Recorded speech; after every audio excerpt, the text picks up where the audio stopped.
And Jesus Christ, of course, told the Pharisees there that, of course paraphrasing, to search the scriptures, for they testify of him, right? So even back in the Old Testament.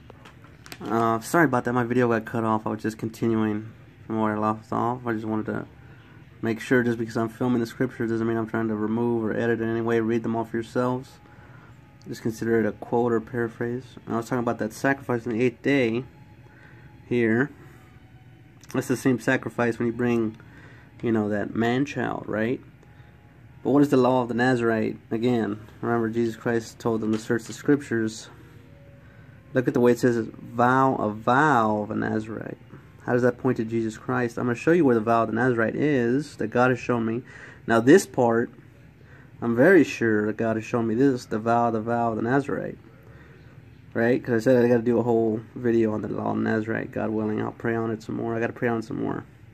I want to make a whole thing on that alone. But let's go to 1 Samuel.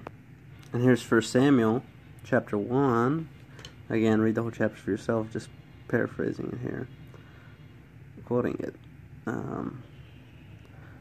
So Hannah rose up after they had eaten in Shiloh, and after they had drunk. Now Eli the priest sat upon a seat by a post of the temple of the Lord, and she was in bitterness of soul, and prayed unto the Lord, and wept sore.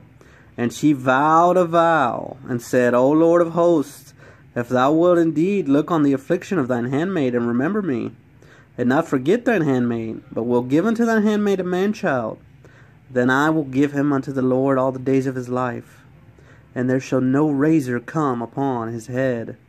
And it came to pass, as she continued praying before the Lord, that Eli marked her mouth. Now Hannah, she spake in her heart, only her lips moved, but her voice was not heard.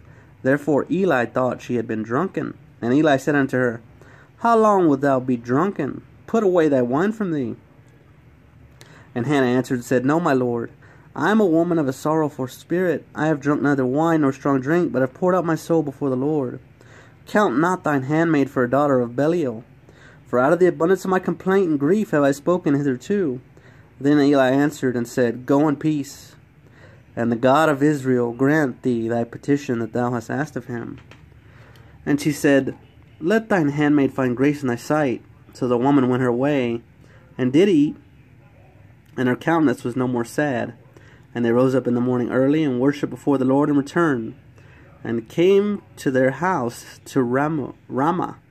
And Elkanah knew Hannah his wife, and the Lord remembered her.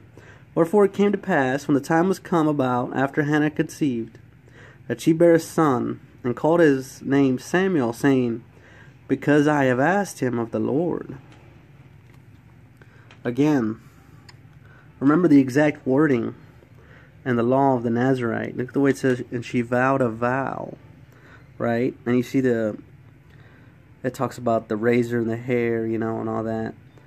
And it also talks about the wine that she said, no, I'm not, you know, she wasn't drinking. By the way, I also want to point out that nobody heard her speak. The priest that was there, Eli, didn't hear her speak. Nobody did. And yet we have all of her words right here. She vowed a vow, and she wanted that man-child, right? And we know that Jesus Christ is that man-child. He's called